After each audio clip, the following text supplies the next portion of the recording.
The greatest research program. Previous centuries were eras of scarcity, scholars associate reasons. And this scarcity wasn't only in material goods. Few children in the past felt enough love, warmth, security, feeling of worth, and freedom to develop in their own way. They were stifled by criticism, comparison, and censure. Only in the 21st century has the creative intelligence of man solved these problems.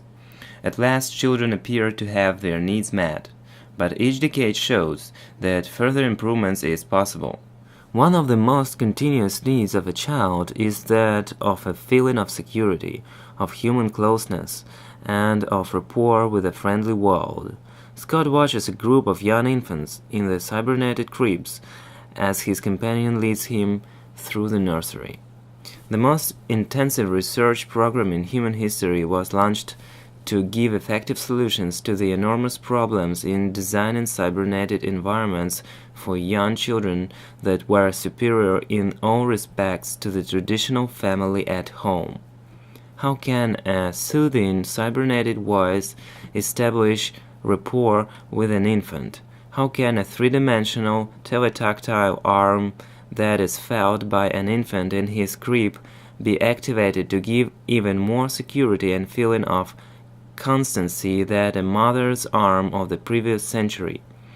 How can cybernetic mechanism be designed to give children more warmth and more of everything they need than even a superior mother could give in previous times? How can machines form the link between words and things so that language habits are created? What types of situations do these 21st century infants and children need to develop a tolerance for frustration, to develop patience and calmness when things don't go as expected? To what extent can the older children be relied on to act as a model of younger ones? To what extent are adult models needed in the environment of infants and children at various ages? What is the best way to give a child experience with the adult environment so that he can acquire an independence and feel at home in the world? Bit by bit, research yields answers to these and countless other problems. No 20th century answers to these questions are applicable in our world. Overall conditions have changed too much to use the old wisdom.